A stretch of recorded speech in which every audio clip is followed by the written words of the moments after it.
el profeta Nahum. Así que búsquenlo por favor ahí en esas hojas del Antiguo Testamento que a veces se pierden. Y pongan primero vamos a hablar de Jonás y luego de Nahum y vamos a mezclar los dos. Mientras ustedes lo buscan, permítanme hacer una breve introducción. Hoy vamos a hablar de el amor de Dios hacia los inmigrantes. Y ustedes dirán, ¿qué tiene que ver Jonás con Nahum, con los inmigrantes? Bueno, tiene mucho que ver. Ya vamos a ver en detalle que lo que vimos la semana pasada, el reino del norte, bajo el reinado de Oseas, fue dividido, bajo el reinado de Salomón fue dividido en un hijo de él, Roboam, y otro siervo que se llamaba Jeroboam. Y entonces se creó el reino del sur, cuyo rey era Roboam. En las dos tribus de Judá y de Benjamín tenían a Roboam como rey. Pero las 10 tribus del norte, que fue la división del reino de Israel, su capital era Samaria, el reino del norte, capital Samaria, eran 10 tribus. Entonces teníamos el reino del norte, capital Samaria, y el reino Israel, capital Samaria, el reino del sur, que se llamaba Judá, y su capital era Jerusalén. Entonces teníamos el reino de Israel, ya la monarquía no estaba unida, sino el reino ahora estaba dividido en dos, el reino del sur y el reino del norte. Y eso pasó por muchos años, hasta que llegó el año 722, y en el año 722, Asiria, el reino, la gran superpotencia del Oriente Medio en aquella época, conquista Samaria. Y al conquistar Samaria, Asiria conquistar Samaria, por supuesto, se dispersan todos los samaritanos. Todos los que vivían en el reino del norte, las ciudades fueron saqueadas, Samaria y muchas ciudades del norte fueron saqueadas y ahora ellos están regados por todo el mundo. Los samaritanos fueron expatriados, fueron sacados de su patria. En el año 722, esa caída horrible de Samaria fue muy sangrienta. Y no solamente eso, sino que todas las conquistas de Samaria, todas la superpotencia, de Asiria, toda la superpotencia de Asiria, todo lo que hacía era bien sangriento. Imagínense hoy en día el Estado Islámico, Boko Haram, o algunos de esos grupos terroristas que tome control de una muy grande región del mundo. Cuando ellos conquistan, matan gente, estrellan niños contra las calles, queman ciudades enteras y no tienen misericordia con nadie. Así era Siria. Y llegó a Samaria en el 722 a.C. y sacó de ahí a todos los samaritanos y trajo gente nueva. Repoblaron a Samaria, pero no con samaritanos, no con israelitas, ahora con gente pagana. Y eso pasó en el año 722. Yo voy a pedir que los que están tomando notas anoten estos 4 años porque son 4 años importantes. El primero es 790 antes de Cristo. El primero es 790 antes de Cristo. El segundo es 722 antes de Cristo. 722 antes de Cristo. El tercero es 640 antes de Cristo. Repito, el primero 790, el segundo 722, el tercero 640 y el cuarto 612. Todos antes de Cristo, por supuesto, estamos hablando antes de Cristo. 790, 722, 640 y 612. Esos son años históricos, muy importantes esos eventos que pasaron allí en el pueblo de Israel. Y vamos a ir poco a poco, primero hablando de Jonás y luego de Nahum. Pero tengan anotado esos 4 puntos, 790, 722, 648 y 612. Ya les voy a decir para qué. Primero vamos a leer Nahum en el capítulo 1, porque hoy vamos a hablar de 2 temas muy importantes. Vamos a hablar del amor de Dios y de la ira de Dios. En esos 4 puntos, esos 4 años que están ahí, vamos a hablar del amor de Dios y de la ira de Dios, rápidamente. Vamos a leer Nahum 1, y voy a leer desde el versículo 1 hasta el versículo 8. Nahum 1, desde el versículo 1 hasta el versículo 8. Para aquellos que no están familiarizados con la lectura de la Biblia, Nahum es un profeta menor en el Antiguo Testamento, y el capítulo 1 son los numeritos grandes y los numeritos chiquitos son los versículos. Voy a leer desde el numerito grande número 1 desde el 1 hasta el numerito chiquito número 8. Y dice así: profecía acerca de Nínive, libro de la visión de Nahum de Elcos. El Señor es un Dios celoso y vengador. Él es el Señor de la venganza y de la ira. El Señor se venga de sus adversarios y mantiene su enojo contra sus enemigos. El Señor es lento para la ira y su poder es impresionante. El Señor no tiene por inocente al culpable. El Señor marcha en la tempestad y en el torbellino. Las nubes son el polvo que levantan sus pies. Él reprende al mar, y el mar y todos los ríos se secan. Basán y el Carmelo fueron destruidos, y destruido también lo mejor del Líbano. Ante el Señor tiemblan los montes y se desmoronan las colinas. Ante su presencia la tierra se estremece y tiembla el mundo y sus habitantes. ¿Quién puede enfrentarse a su ira? ¿Quién puede resistir el ardor de su enojo? Su ira se extiende como el fuego y hace que las peñas se desgajen. El Señor es bueno, es un refugio en el día de la angustia. El Señor conoce a todos los que en Él confían, pero destruye a sus adversarios con una impetuosa inundación y persigue con las tinieblas a sus enemigos. Vamos a orar. Señor, muchísimas gracias por tu palabra. Gracias por ser el mismo ayer, hoy y siempre. Tú no eres un Dios que cambia, tú eres un Dios eterno. Tenemos ante nosotros un pasaje difícil, un libro difícil, 2 libros difíciles, pero rogamos, Señor, que a través de tu Espíritu tú nos enseñes, nos des lecciones hoy, que podamos aprender de ti, conocerte a ti, acercarnos más a ti y ser bendecidos por ti en esta hora. Rogamos, Señor, que tú mismo edifiques nuestras vidas, nuestras familias, nuestros corazones, sean movidos a amarte más, a cambiar nuestras conductas, a dejar el pecado atrás, a aborrecer al pecado y abrazarte a ti.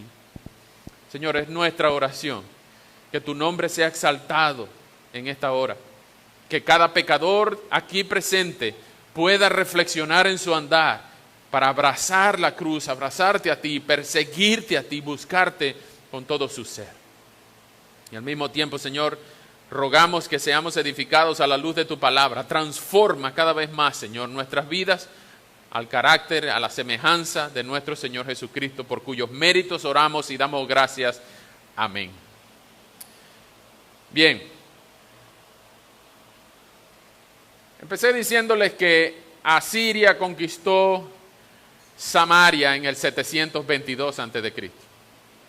y fueron expulsados todos los samaritanos de ahí de Samaria y de las ciudades vecinas. Y es la condición de muchos de nosotros inmigrantes que no nacimos en este país. Muchos de los hispanos que viven en esta ciudad, en Estados Unidos, en este país, y a lo largo de toda la América, viven con incertidumbre. Viven pensando, ¿qué va a pasar mañana? ¿Qué va a pasar si me descubren? ¿Qué va a pasar si me agarran? Mis compatriotas venezolanos, regados por todo el planeta. Usted nombre el país, yo tengo amigos ahí. Por causa de la situación política, económica y social en mi país, han sido expatriados todos, bueno, no todos, más de 5 millones de venezolanos han salido, y eso es bastante. Un país de 30 millones, que salgan 5, es bastante, es más del 15% de la población. Y muchos seres humanos están viviendo en un lugar, en un país que no fue donde nacieron. Por diversas razones. Puede ser trabajo, puede ser que se enamoraron y se fueron para otro lado, puede ser que fueron a estudiar, puede ser que los enviaron de su trabajo por estudios, por universidad, por lo que sea. Muchas veces huyendo de países donde hay guerra, donde hay muerte, donde hay persecución o donde simplemente se prefirió proteger a la familia escapando de un lugar donde es imposible vivir. A todos los que vivimos en la condición de no estar en un lugar que no fue el que nacimos, somos inmigrantes y siempre lo seremos. Algunas veces somos inmigrantes voluntarios o algunas veces somos inmigrantes obligados. A esos inmigrantes obligados es que se les llama expatriados, fueron sacados de su patria, como fueron los samaritanos en el 722, cuando llegó a Siria, cuando llegó el rey Salmanasar con el general Seraquerib a expulsar y matar a todos los samaritanos que vivían allí, y por supuesto fueron hechos cautivos, fueron hechos prisioneros, los sacaron de ahí, ahora todos son expatriados. Sálganse de aquí, esta ciudad es nuestra, y la repoblaron con gente que no era samaritana. Pero antes del 722, en el año 790, ese es el primer punto del primer año que les comenté, en el año 790, un profeta escribe su libro. Y él escribe su libro después de los eventos que están narrados en su libro. Este es el profeta Jonás. Jonás escribió su libro en el año 790 a.C. Y ustedes conocen la historia de Jonás. Es quizás uno de los profetas más famosos. Un libro corto, 4 capítulos, con un evento sorprendente, sin igual. Nadie ha hecho lo que hizo Jonás. Ustedes conocen la historia de Jonás, yo se la voy a relatar rápidamente, porque el libro es una sátira. Es una sátira. Ustedes, para los que estudian o les gusta la literatura, leer libros, la sátira es en un tono tragicómico, algo que pasa en la vida real, pero que es contado de una manera para ser recordada. Es una sátira porque la manera en cómo lo cuentan es corta y es una manera tragicómica. Ya vamos a ver por qué. En este libro, todo el mundo, el libro de Jonás, todo el mundo hace exactamente lo contrario de lo que se espera. Por eso es una sátira. Porque todo el mundo hace exactamente lo contrario de lo que se espera. Miren cómo empieza. La palabra de Dios vino a Jonás, hijo de Amitai, y le dijo: levántate y ve a la gran ciudad de Nínive y predica contra ella, porque hasta mí ha llegado la maldad de sus habitantes. Y ustedes dirán, ¿qué tiene que ver Nínive? Bueno, dicho sea de paso, Nínive es la capital de Asiria. Nínive es la capital, la ciudad capital de Asiria. Es la gran superpotencia de aquella época, los grandes terroristas, los malos de la película, de aquel siglo 8 antes de Cristo. La capital, el centro de poder, el rey, estaba sentado en Nínive. Y Dios dice: hey, esta gentecita es demasiado mala. Jonás, ¿quién está por ahí de mi profeta? Jonás. Jonás, hazme favor, levántate y ve a la gran ciudad de Nínive y predica contra ella, porque hasta mí ha llegado la maldad de sus habitantes. Bueno, eso se espera que Dios haga eso, porque Dios castiga la injusticia, ¿verdad? Versículo 3. Pero Jonás se levantó para irse a Tarsis y huir de la presencia del Señor. El profeta de Dios esperaba que le obedecieran. Bueno, hizo exactamente lo contrario. En vez de irse a Nínive, si ustedes notan el mapa de Oriente Medio, Nínive, Israel está aquí al margen del mar Mediterráneo, pero Nínive quedaba aquí al noreste. Y Jonás, en vez de ir a Nínive, agarró un barco en Jope, que queda en el puerto del mar Mediterráneo, y fue a Tarsis. Tarsis, algunos piensan que son dos cosas: Tarso en Grecia, que quedaba como a una semana de viaje, o Tarsasus en España, al otro lado del Mediterráneo. Sea donde sea que queda Tarsis, fue exactamente la dirección contraria que Jonás fue. En vez de ir a Nínive, se fue a Tarsis. pagó el pasaje para irse lejos de la presencia del Señor, se subió a bordo de un barco y dispuesto a irse con ellos a atarse. Pero el Señor, y esto ocurre rápido, este libro es rápido, 4 capítulos rápido, se montó en un barco, tremenda tempestad, y todos los marineros, versículo 1:7, los marineros se decían a cada uno de sus compañeros: vengan, vamos a echar suerte para ver por culpa de quién nos ha sobrevenido este mal. Y echaron suertes y la suerte recayó sobre, ¿quién más? Jonás. Y entonces ellos le dijeron: dinos ahora por qué nos ha sobrevenido este mal. ¿A quién te dedicas? ¿De dónde vienes? ¿Cuál es tu país? ¿De qué pueblo eres? Y Jonás respondió: bueno, yo soy hebreo, temo al Señor, pero estoy huyendo de él, el Dios de los cielos, que hizo el mar y la tierra. Aquellos hombres, y los marineros tuvieron mucho miedo y le dijeron: ¿y por qué hiciste eso? Porque sabían que Jonás huía de la presencia del Señor, pues él mismo se lo había dicho. 1:11, y le dijeron: entonces, ¿qué vamos a hacer contigo para que el mar se calme? Y noten la reacción de Jonás, que es un profeta de Dios, es supuestamente un creyente, un hijo de Dios. Ahora empieza a tener uno de los 4 eventos suicidas que tuvo en su vida. Bueno, al menos en este libro.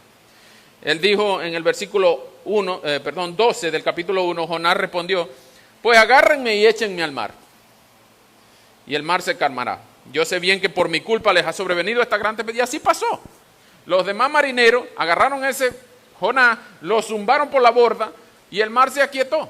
Pero ustedes dirán: está bien, es una solución, el hombre está sacrificándose, inmolándose por lo demás. No, él no quería que el mar se calmara, él quería que el mar lo devorara y se muriera para no ir a cumplir la voluntad de Dios. Primer evento suicida: tírenme al mar. Luego, los marineros, versículo 14 del mismo capítulo 1, hicieron exactamente lo contrario de lo que se esperaba. Clamaron al Señor y le dijeron: Señor, te rogamos que no nos dejes perecer. Acuérdense que estos son paganos, impíos. Y esto, contrario a todo pronóstico, rogaron al Señor: no nos dejes caer por causa de este hombre, ni nos culpes de derramar sangre inocente, pues tú, Señor, haces lo que te parece mejor.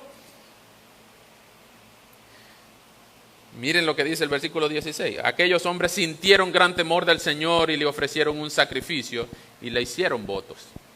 Paganos, impíos, no creyentes, ofreciendo votos y sacrificios al Señor. El profeta huyendo y los impíos adorando. ¿Qué clase de libro es este? Pues lo cierto es que el versículo 17 dice que el Señor tenía preparado un gran pez para que se tragara a Jonás, y Jonás estuvo en el vientre del pez 3 días y 3 noches. Este es el gran evento del libro de Jonás, y todo el mundo se acuerda de Jonás porque se lo tragó un gran pez. Es más, cualquiera que se trague un pez le dicen Jonás. Y este es uno de los eventos, y este es un paréntesis, este es uno de los eventos que es más criticado en este libro y en toda la Biblia, para decir que la Biblia no es creíble, que este libro no pudo haber sido historia, sino que es una novela, una ficción. Y ustedes dirán: ¿cómo es posible? De verdad, aquí entre nos, de verdad cualquier persona de 4 dedos en la frente pudiera creer que una persona puede sobrevivir 3 días y 3 noches en el vientre de un gran pez. En marzo de este año, un señor que se llama Rainer Skimp, es un buzo sudafricano, fue tragado por una ballena, fue mordido, mejor dicho, por una ballena en el Cabo, la ciudad del Cabo en Sudáfrica. Estaban explorando cardúmenes y el comportamiento de las migraciones de las sardinas en el puerto Elizabeth, en la ciudad del Cabo en Sudáfrica. Y este señor dice que estaba grabando la sardina cuando de repente todo se puso oscuro. Y fue que literalmente una ballena se lo tragó, lo engulló. Ustedes pueden ver esa noticia en marzo de este año. Fue reportado por muchos periódicos. Inmediatamente lo liberó, cierto, no estuvo 3 días y 3 noches. Pero él fue llamado un Jonás real. Como que si el Jonás de la Biblia no fue real. Entonces, algunos critican la historicidad del libro de Jonás, pero les voy a decir algo, 3 cosas, mejor dicho, para la historicidad del libro de Jonás. Primero, en el capítulo 12 de Mateo, vengan conmigo a Mateo 12, hay 3 detalles muy importantes allí que ustedes deben anotarlos. Mateo 12, versículos 40, 41 y 42. Vean esto. La generación, dice Jesús, la generación, versículo 39, Mateo 12, 39. La generación mala y adúltera demanda una señal, pero no tendrán más que la señal del profeta Jonás. ¿Cuál es la señal del profeta Jonás? Bueno, porque así como Jonás estuvo 3 días y 3 noches en el vientre del gran pez, así también el Hijo del Hombre estará 3 días y 3 noches en el corazón de la tierra. En el juicio, los habitantes de Nínive se levantarán contra esta generación y la condenarán porque ellos se arrepintieron por la predicación de Jonás. Y aquí hay alguien, Jesús hablando, y aquí hay alguien más grande que Jonás. Versículo 42. En el juicio, la reina del sur se levantará contra esta generación y la condenará, porque ella vino desde los confines de la tierra para escuchar la sabiduría de Salomón, y aquí hay alguien más grande que Salomón.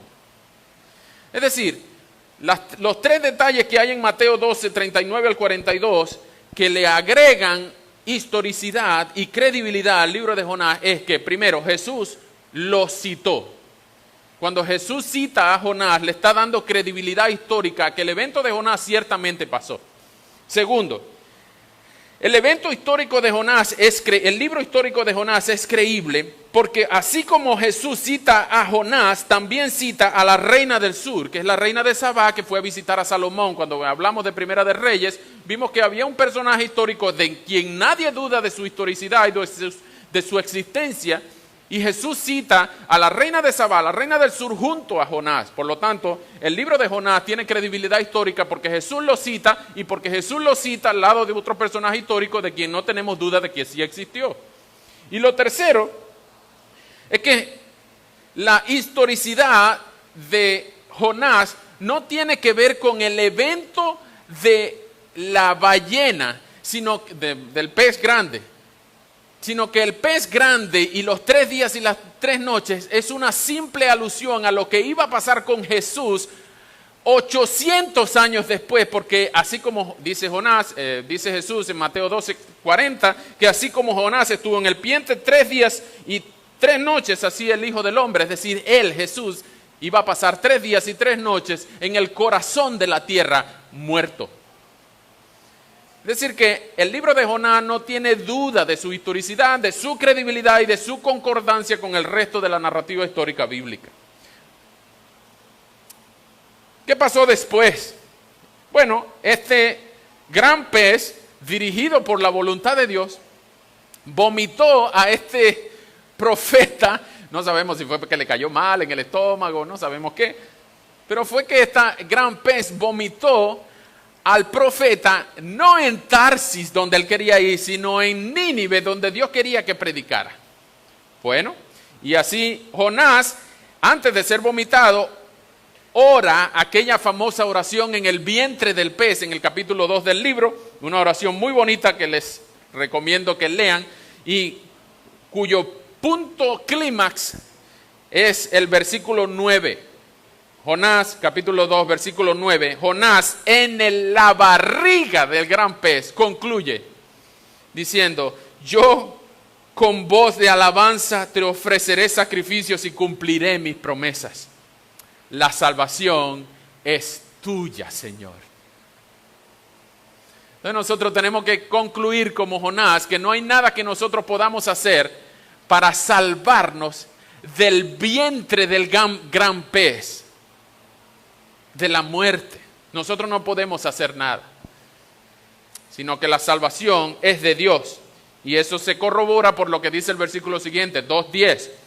Entonces el Señor ordenó al pez que vomitara a Jonás en tierra, exactamente donde Dios lo quería. Capítulo 3 comienza diciendo que la palabra del Señor vino a Jonás otra vez. Y cuando dice que la palabra viene por segunda vez, esta es la muestra de una persona desobediente que no hizo caso a la primera. Y le dijo: vete a la gran ciudad de Nínive y proclama allí el mensaje que yo te daré. Y Jonás se levantó y conforme a la palabra del Señor fue a Nínive. Esta vez sí obedeció. Mira, Nínive era una ciudad tan grande que tenía 3 días de camino. El último versículo, el último capítulo nos dice que 4:11, que había 120,000 habitantes en Nínive. 120,000 habitantes en Nínive. Ahora, vean el sermón muy famoso que predicó Jonás. Cuenten las palabras del sermón de Jonás. Capítulo 3, versículo 4. Y Jonás comenzó a recorrer toda la ciudad a camino de un día. Y en su predicación decía, miren este sermón: dentro de 40 días Nínive será destruida. Dentro de 40 días Nínive será destruida. Un sermón de 8 palabras. ¿Ustedes creen que de verdad él tenía ganas de que esa gente se arrepintiera? No, él estaba cumpliendo la voluntad de mala gana, así como cuando los niñitos los mandan a recoger los juguetes. Dentro de 40 días Nínive será destruida. Él no quería que la gente se arrepintiera. Él no dijo quién la iba a destruir. Él no dijo por qué la iba a destruir. Él no dijo qué tenía que hacer los habitantes para que no fuera destruida. Él no les explicó lo que Dios quería que le explicara. Estaba otra vez el profeta haciendo lo que no se esperaba que él hiciera. Pero esto no es nada comparado con la reacción de los habitantes. Miren, capítulo 3, versículo 5. Mire, esto es increíble. Todos los habitantes de Nínive creyeron a Dios y decretaron ayuno. Y desde el mayor hasta el menor se vistieron de cilicio. Ellos esperaban que no se arrepintieran porque eran gente malísima. Pero se arrepintieron, creyeron en Dios. Y no es nada. Versículo siguiente, 3:6. Y cuando la noticia llegó hasta el rey de Nínive, se levantó de su trono, se despojó de sus vestidos, se cubrió en cilicio y se sentó sobre ceniza. Y luego ordenó que por mandato suyo y de sus altos personajes se proclamara en Nínive este decreto: ningún hombre, ni animal, ni tampoco ningún buey, ni oveja debe probar bocado, ni alimento alguno, ni beber agua. Al contrario, los hombres y animales de igual deberán cubrirse de cilicio y clamar a Dios con todas sus fuerzas. Apártese cada uno de su mal camino y de la violencia en sus manos. ¿Quién sabe? Tal vez Dios se arrepienta y el ardor de su ira se calme y entonces no pereceremos. Se esperaba que ellos no hicieran eso. Se esperaba que Nínive fuera destruida por lo malo que había sido con las ciudades de aquellos tiempos. Pero se arrepintieron. Y hasta el rey malísimo se arrepintió.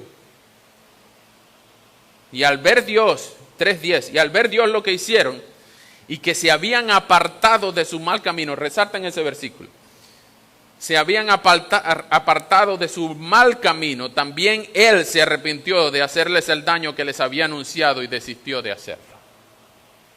Es decir, Jonás es un libro que habla de arrepentimiento, del amor de Dios. No se nos dice hasta ahora por qué Jonás no quería ir a Nínive. Se nos dice al principio del capítulo 4. Dice, cuando la gente se arrepintió, cuando hasta el rey a todas las vacas se arrepintieron. Y capítulo 4 empieza diciendo, pero Jonás quedó muy disgustado y se enojó. ¿Por qué se enojó? Bueno, porque él oró al Señor y le dijo: y bien, Señor, ¿no es esto lo que yo decía cuando aún estaba en mi tierra? Por eso me apresuré a huir a Tarsis. Ya sabía yo que tú eres un Dios clemente y piadoso, lento para la ira y grande misericordia, que te arrepientes del mal. Y aquí viene el segundo evento suicida. Te ruego, Señor, que me quites la vida. Prefiero la muerte que la vida. Él sabía que Dios, ante el arrepentimiento, quita el mal, quita su ira, porque la gente se arrepiente de su pecado. Era un profeta de Dios.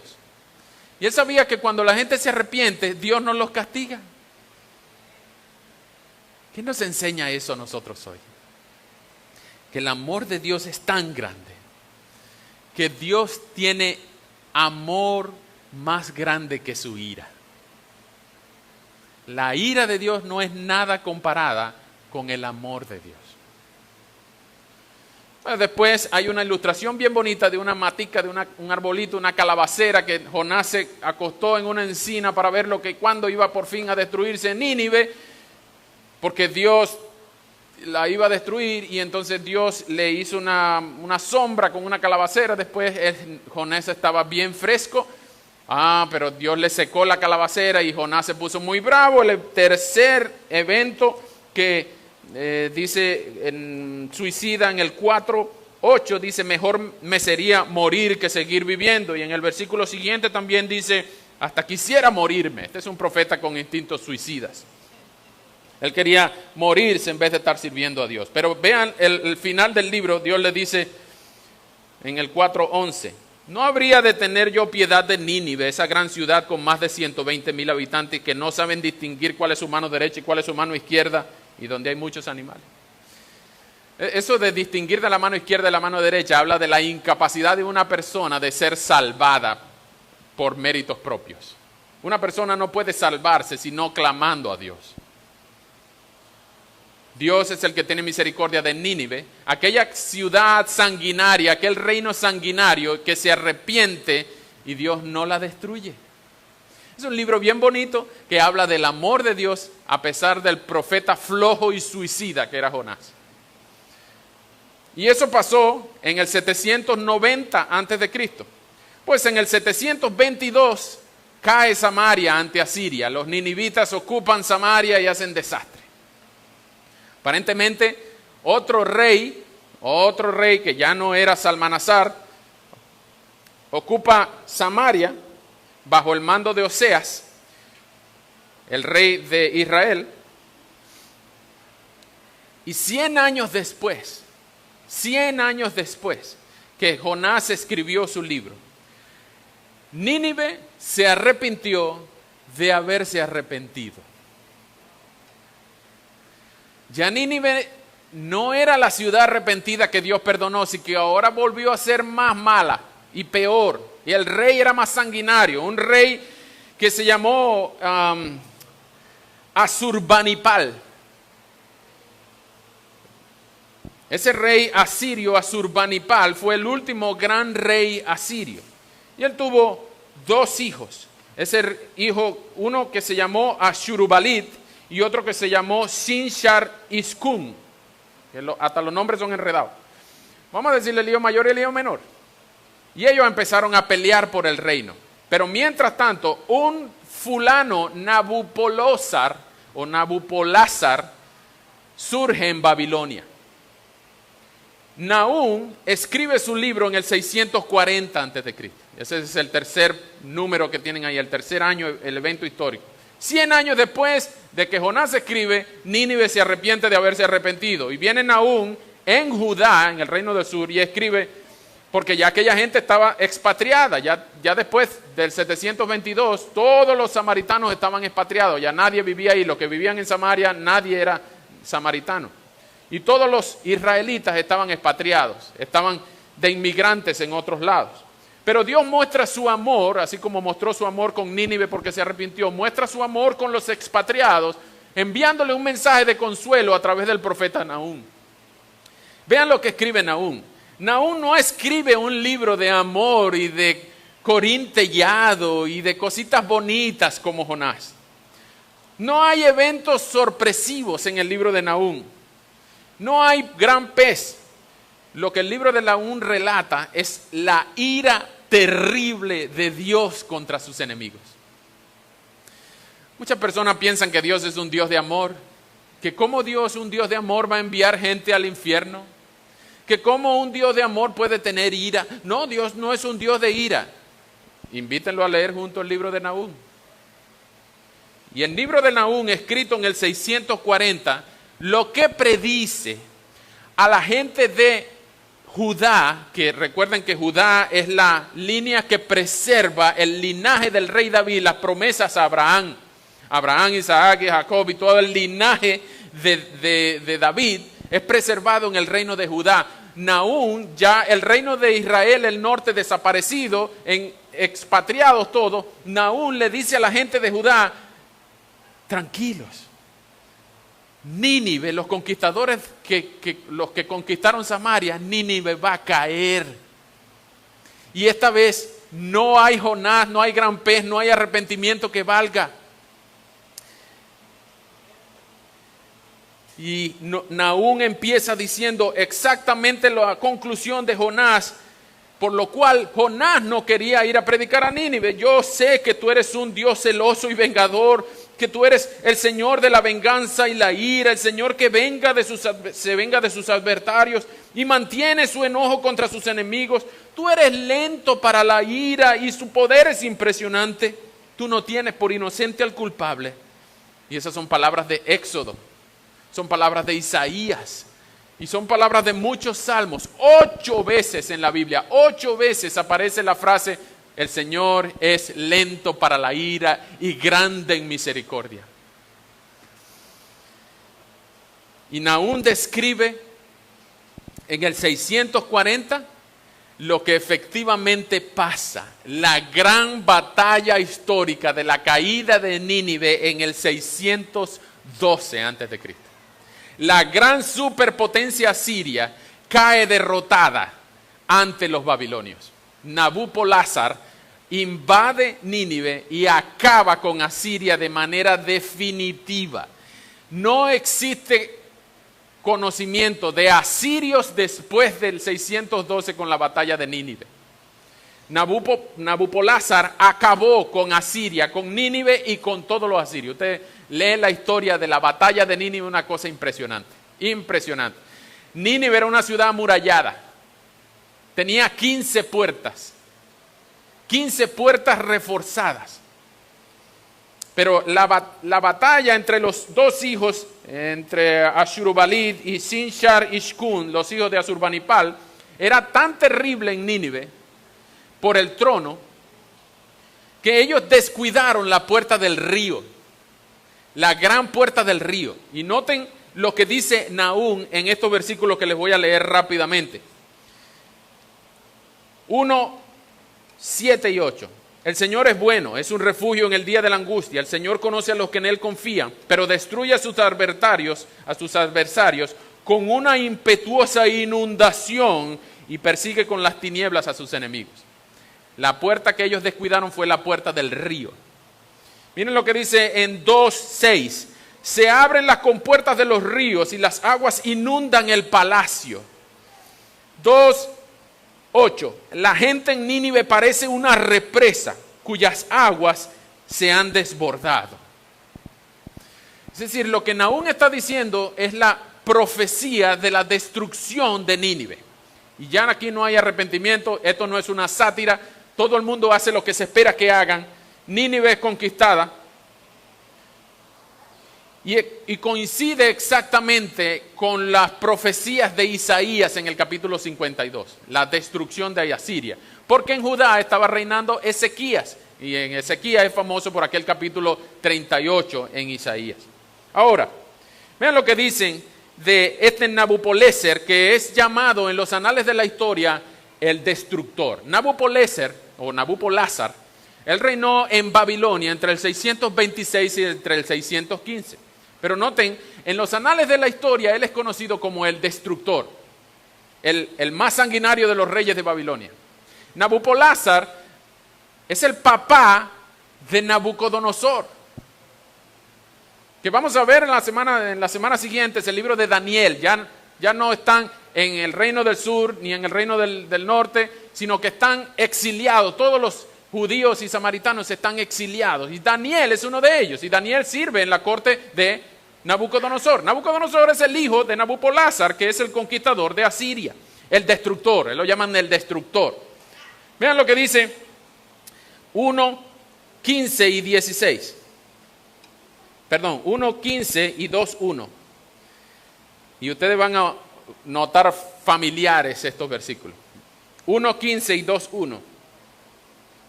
Ya se oyen sobre los montes los pies del que trae buenas nuevas, del que anuncia la paz. Celebra tus fiestas, Judá, inmigrantes, esto es para los inmigrantes. Celebra tus fiestas, inmigrante, y cumple con tus votos, porque los malvados han perecido por completo y nunca más volverán a conquistarte. Ya avanza contra ti el destructor. Vigila tu fortaleza y tu camino, y vístete y refuerza al máximo tu poder.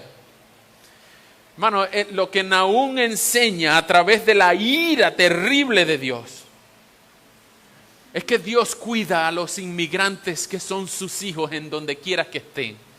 Y a pesar de que el mundo se pueda estar cayendo alrededor, Dios cuida a sus hijos como la gallina cuida a los pollitos. ¿Por qué Dios destruyó a Nínive? Si antes había tenido misericordia en los días de Jonás, ¿por qué Dios destruyó a Nínive? Bueno, Dios hasta se burla a través del profeta Nahum de Nínive. Vean el tono y los motivos en el 2:11. ¿Qué hay de la guarida esa de los leones? ¿Qué pasó con la guarida de los cachorros donde el león y la leona descansaban? Ustedes saben que los reyes ponen leones así para ufanarse de su gran poder y de su gran gloria. ¿Qué pasó con la guarida de los cachorros donde el león y la leona descansaban? Donde nadie osaba espantar a los cachorros. El león mataba para alimentar a sus cachorros, desgarraba su pieza y alimentaba a las leonas. Con los despojos de sus víctimas llenaba sus cuevas y sus guaridas. Noten lo sangriento del tono que Dios acusa a Nínive, a Siria, de ser sanguinaria con los demás pueblos. Esos son los enemigos de Dios, que en algún momento Dios los usó para traer juicio, ¿cierto?, a Samaria, a Judá, al reino del norte. Dios usó a sus enemigos políticos para traer disciplina y juicio a los hijos de Dios en el pueblo del norte, en el reino del norte, en Israel. Pero ¿cuáles son los motivos de la destrucción asiria? Vean el 3:4, capítulo 3, versículo 4. Todo por culpa tuya, ramera de cara bonita, maestra en hechizos. Con tus muchos encantos y tu procaz liviandad sedujiste a pueblos y naciones. Pero yo estoy contra ti. Voy a levantarte la falda hasta el rostro y expondré ante naciones y reinos tu desnudez y vergüenza. Noten el tono de la ira de Dios contra Nínive, su enemiga. La maldad de esta gente había subido a un furor inaceptable. El rey de Asiria, conquistado, Asurbanipal, el destructor, y sus 2 hijos peleando por el trono, acabaron siendo conquistados por Nabopolázar, el rey babilonio, en el año 612 a.C. Nahum es una muestra histórica, es una muestra literaria y es una muestra espiritual de que Dios cumple lo que promete. Nahum escribió antes del 612, en el 640, y pasaron 28 años apenas para que se cumpliera la destrucción de Nínive en el 612. La palabra de Dios no deja de cumplirse. Y esta es una de las profecías que fueron cumplidas, que son garantía de que las que aún no son cumplidas se van a cumplir, ¿saben? Se van a cumplir. Por ejemplo, las profecías de Daniel que aún no se han cumplido, las profecías de Juan en el Apocalipsis que aún no se han cumplido, se van a cumplir al pie de la letra. Y Nahum es un testimonio de que la ira de Dios está en contra de sus enemigos y que de las profecías, por terrible que sean, se van a cumplir. Hermanos, Nahum es una muestra de la ira terrible de Dios. El tono de este libro es sangriento. Lo que Nahum profetiza para Nínive es la destrucción, incluso, vean lo que dice, no lo digo yo, lo dice el versículo 2:13. Yo estoy contra ti, dice Dios a Nínive, yo estoy contra ti, voy a quemar tus carros de guerra y los reduciré a cenizas. La espada acabará con tus leoncillos, esos son los príncipes. Pondré fin al pillaje que hay en el país y nunca más volveré a escuchar la voz de tus mensajeros. ¡Ay de ti! 3:1. ¡Ay de ti, ciudad sanguinaria! Rebosando estás de mentira y de rapiña, pero no renuncias al pillaje. Chasquido de látigos, fragor de ruedas, galope de caballos, estridencia de carruajes y carga de caballería. Brillan las espadas, centellean las lanzas, son muchos los caídos, abundan los cadáveres. No es posible contar los cuerpos inertes con los que todo el mundo tropieza. ¡Wow! Terrible. ¿Ese es el Dios de los cielos? Ese mismo es. El Dios que cuida a sus hijos en donde quiera que esté. En donde quiera que estén, Dios tiene favor con los expatriados, con los inmigrantes, con los extranjeros, y los abraza y los protege. Aun cuando estén en el cautiverio, eso no va a ser para siempre. Asiria cayó, la gran superpotencia, las grandes potencias políticas siempre han caído, nunca han conservado el poder para siempre, porque Dios es el Rey de los cielos, aunque haya tronos en la tierra. Aunque haya poder político, siempre el Señor Jesús está sentado en el trono para siempre. Entonces, ¿qué podemos aprender de Jonás y Nahum? ¿Por qué estos libros están juntos? Porque ellos fueron hablando contra Nínive. Los dos hablaron contra Nínive. Un detalle curioso es que estos son los dos únicos libros en la Biblia que terminan con una pregunta. Estos son los dos únicos libros en la Biblia que terminan con una pregunta. Y estos dos libros profetizan a la gente que no está en su país. Ellos están en el exilio. El reino del norte estaba acabado. Israel ya no existió más nunca. Más nunca. No se supo más nunca del reino del norte. ¿Ustedes se acuerdan de aquel encuentro de Jesús con la mujer samaritana en Juan 4? Y la mujer samaritana le dice, ¿cómo tú te atreves a pedirme agua si tú eres judío y yo soy samaritana? Esa pugna entre esos dos pueblos siempre ha existido, porque los samaritanos nunca más estuvieron en Samaria. Después que Asiria los expatrió, nunca más los samaritanos pudieron estar en Samaria. Ellos estaban enregados en todas partes. Y los judíos, por su parte, no amaban a los samaritanos, más bien preferían desviarse por el margen occidental del Jordán, porque no querían encontrarse con los samaritanos. Los samaritanos para ellos eran una mezcla de gente que había sido repoblada en Samaria y una gente que había dañado los libros de la Torá, y solamente aceptan los libros de la Torá, no aceptan los libros de los profetas ni de los escritos, es decir, el Nevín y el Ketubín, para completar la Tanakh. Otro día hablamos de eso, pero lo cierto es que los judíos no querían a los samaritanos porque eran una gente de su mismo pueblo que se había mezclado con los demás pueblos que habían repoblado Samaria. Dicho sea de paso, Jesús usa esa diferencia de raza, esa diferencia religiosa, esa no soportar al otro por su raza, por su gentilicio. Jesús usa eso como una ventaja. Cuando Jesús le dice, ustedes tienen que amar a su prójimo como ustedes mismos, y vienen los discípulos y le preguntan, pero ¿quién es mi prójimo? Y Jesús, ¿qué le cuenta? La parábola del buen samaritano. El buen samaritano es una figura ficticia, es una parábola de que tú tienes que amar al que tú menos quieres amar. Que un samaritano ayude a un judío que le habían golpeado en el camino, esa es la muestra más humillante que pudiera pasar para un judío, de ser ayudado por una persona que no debería ayudarte.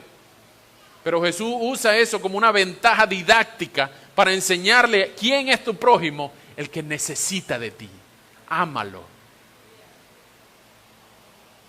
Entonces ya vimos estos 4 años, 790 Jonás escribe, 722 Samaria cae, 640 Nahum escribe, y cuarto, 612 antes de Cristo, Nínive cae. Nínive cae. El reino de Nínive, de Asiria sobre Judá, sobre Samaria, solamente duró 90 años. A partir de la semana que viene vamos a ver el exilio del reino del sur, el exilio de Judá, que solamente duró 70 años. Y después hubo 3 deportaciones, con Esdras, con Zorobabel y con Nehemías. Entonces, en el reino del norte, 90 años solamente ellos estuvieron esclavizados, pero Dios los cuidó y Dios preservó a sus hijos. Donde quiera que estén, ellos estuvieron cuidados por el amor de Dios que siempre los acompañó. Jonás escribió del amor de Dios. Aún en medio del amor de Dios, Dios ama incluso a sus enemigos, diciéndole, vamos a darle oportunidad a ellos de arrepentirse. Pero ellos se arrepintieron de haberse arrepentido, conquistaron Samaria, y ahora Dios castiga a los enemigos, reduciéndolos a ceniza incluso. ¿Qué aprendemos de Jonás y Nahum? Bueno, aprendemos muchísimo, muchísimo. Aprendemos del amor de Dios y aprendemos de la ira de Dios. Y esto que tenemos enfrente de nosotros exactamente es eso justamente. Vamos a celebrar la cena del Señor, porque estamos celebrando el amor de Dios y la ira de Dios. Esto que tenemos aquí entre nosotros es pedacitos de pan y unas copitas de vino. Es exactamente la demostración del amor y la ira de Dios. Y ya vamos a hablar de eso en un segundo. Pero quiero decirles algo. Esto es una lectura de un comentarista. Yo quiero que presten mucha atención. La compasión y no la ira es la última palabra de Dios. Repito, la compasión y no la ira es la última palabra de Dios. Así también el amor de Dios y no su ira es la primera palabra de Dios. Repito, así también el amor de Dios y no su ira es su primera palabra. Pero el amor y la ira también son parte de la palabra de Dios. Tenemos que hablar de ella. Y esta palabra de Dios, Dios la hizo hombre en Jesucristo. Y el amor perfecto de Dios se manifiesta en Jesucristo. Jesús no solo manifestó la ira de Dios en contra del pecado, sino que también la sufrió y la absorbió hasta lo último. Y he aquí la gran sorpresa de la gracia asombrosa de Dios. La ira que Dios antes retuvo, para no aplicarla al pecador, la ira que antes Dios retuvo, Dios el Padre la aplicó a su Hijo en la cruz. Por lo tanto, en Jesús, la comparación del perdón se manifiesta en una vida actual y eterna para todos los que creen en Él y lo confiesan como Salvador y Señor. Pero la ira sigue estando vigente para los que aún no reciben a Jesús por la fe. 100% vigente. Por lo tanto, la ira de Dios aún se manifestará para ellos. No les quepa duda, amigos, que el castigo de los impíos, lo mismo que la salvación de los creyentes en Cristo, indefectiblemente se llevará a cabo. Nosotros conocemos a Dios como un Dios de amor. En 1 de Juan 4:16, el atributo más famoso de Dios es que Dios es amor. Pero dice también que Dios es un Dios de ira, que es un Dios celoso. Pero la ira de Dios no es una ira incontrolable. No, la ira de Dios es siempre resultado de su amor.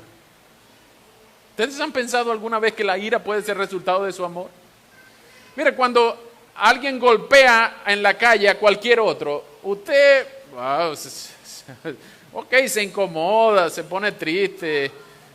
Cuando otro golpea a otro, usted, oye, pobrecito, y usted se afecta, pero no mucho. Pero que le toquen un hijo a usted, o a alguien a quien usted ama, usted se aira porque usted ama a la persona que le están haciendo daño, ¿sí o no? Si usted no ama a la persona que le están haciendo daño, usted no se inmuta, usted no se pone bravo.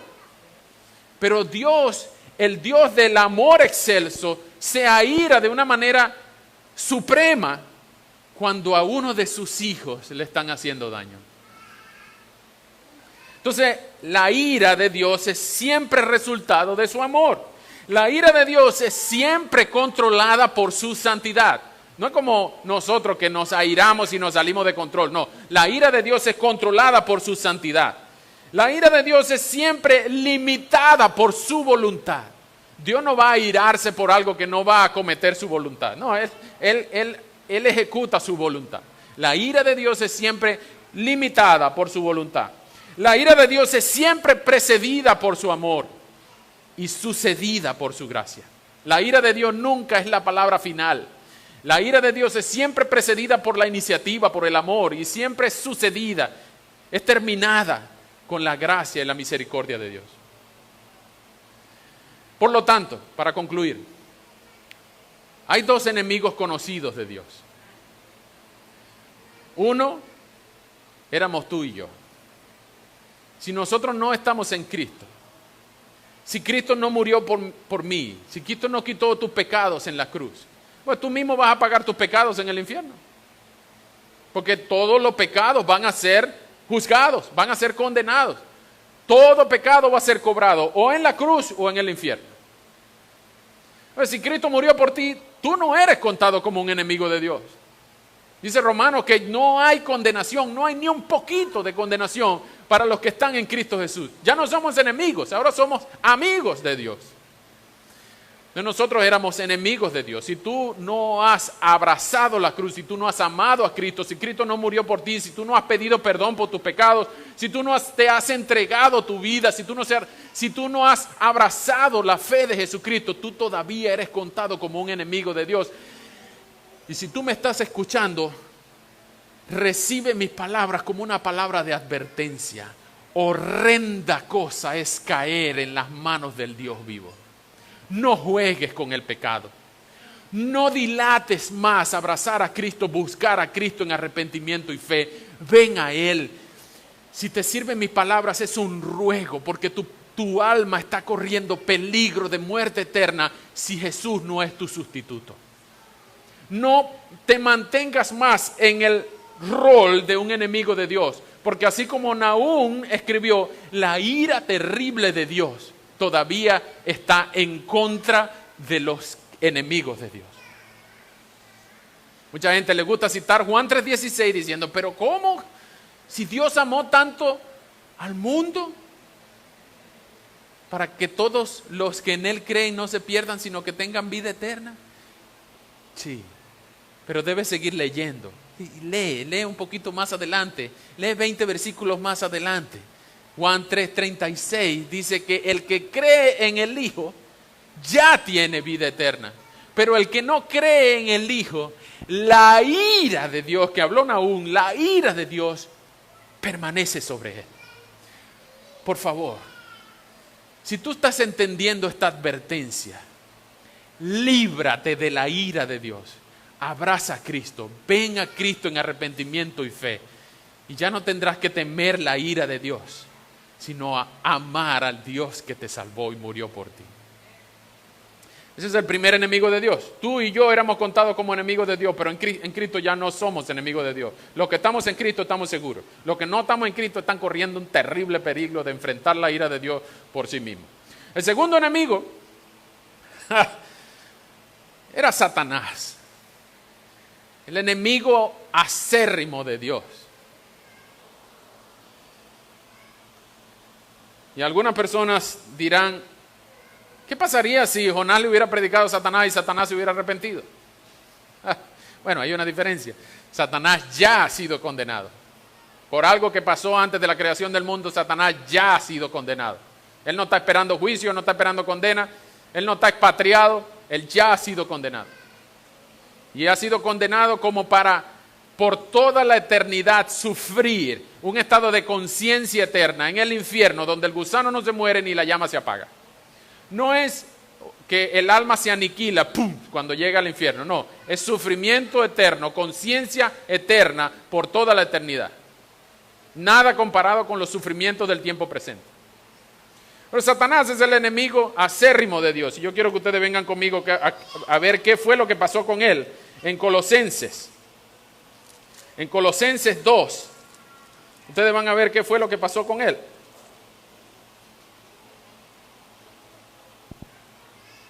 Colosenses 2, y vamos a leer versículos 14 y 15. Bueno, vamos a leer desde el 13. Colosenses 2, 13, 14 y 15. Dice así. Antes, está hablando con los creyentes de la iglesia de Colosas. Antes, ustedes estaban muertos en sus pecados. Aún no se habían despojado de su naturaleza pecaminosa. Pero ahora, Dios les ha dado vida juntamente con Él y les ha perdonado todos sus pecados. ¿Alguien puede decir aleluya por eso? Dios les ha perdonado todos sus pecados. Mira, pero viene lo mejor. Versículo 14, Colosenses 2:14. Dios ha anulado el acta de los decretos que había contra nosotros y que nos era adversa. La quitó de en medio y la clavó en la cruz. ¡Wow! Pero miren ahora. Además, versículo 15, Él desarmó los poderes y las potestades y los exhibió públicamente al triunfar sobre ellos en la cruz. Satanás es un pobre diablo. No tiene poder sobre la vida de los creyentes. No puede acusar a ningún creyente por el cual Jesús está intercediendo ante el trono del Padre. Satanás no tiene el poder omnipotente que muchos cristianos le dan. Satanás no es omnipresente. Satanás es poderoso, pero no todopoderoso. Así que es un enemigo vencido, sobre quien reposa la ira terrible que Asiria, Babilonia, Media, Persia, Grecia, Roma y todos los enemigos de Dios van a enfrentar, porque la ira de Dios se manifiesta sobre todos los que atentan contra los hijos de Dios. Hermanos, Dios es un Dios fuerte y celoso, y Él abraza a sus hijos y los protege y les promete que son inmigrantes, que sean expatriados, que sean extranjeros, que estén donde estén, sean viudas, sean huérfanos, sean abandonados, sean lo que sean presos, sean desvalidos, sean niños, sean lo que sea, los desvalidos, los necesitados, los pobres, Dios los abraza y los ama con un amor infinito. Y la muestra más grande del amor infinito de Dios es que Dios envió a su Hijo Jesús para morir en la cruz por aquellos que no podían salvarse, que no podían distinguir de su mano derecha de su mano izquierda, que eran completamente incapaces de salvarse. Pero Dios muestra su amor en que aún siendo nosotros pecadores, Él murió por nosotros. Hermanos, amigos, si tú estás en Cristo, tú estás seguro. No hay nada que pueda arrebatarte de su mano. No hay nada que pueda bloquear, obstruir o cambiar la voluntad de Dios para tu vida. Si tú estás en Cristo, tú eres bienaventurado, bendito por siempre. Nadie puede sacarte del amor de Dios. Pero si no estás en Cristo, todas esas cosas que acabo de nombrar no son verdad para ti. La ira de Dios reposa sobre ti. Y si tú mueres esta noche, o antes de que Cristo venga, tú no has entregado tu vida a Él, tú no te has rendido ante su amorosa soberanía, tú vas a tener que pagar por tus propios pecados en el infierno. Y ninguno de nosotros quiere eso. Ven a Cristo, ven a Cristo. Si me estás escuchando y tú entiendes que Jesús puede ser tu sustituto, ¿qué en este mundo puede ser más valioso, más atractivo que amar al que dio la vida por ti, con quien vas a estar por toda la eternidad amando, adorando y exaltando por siempre? ¿Qué en esta vida puede ser mejor que la salvación eterna? ¿Qué puede ser más valioso que la perla del gran precio? Él es digno. Con su dignidad te protege, con su amor te abraza. Disfrutemos estar en Cristo. Ahí estamos seguros. Vamos a orar. Muchas gracias te damos, Señor, por tu amor. Muchas gracias porque tu amor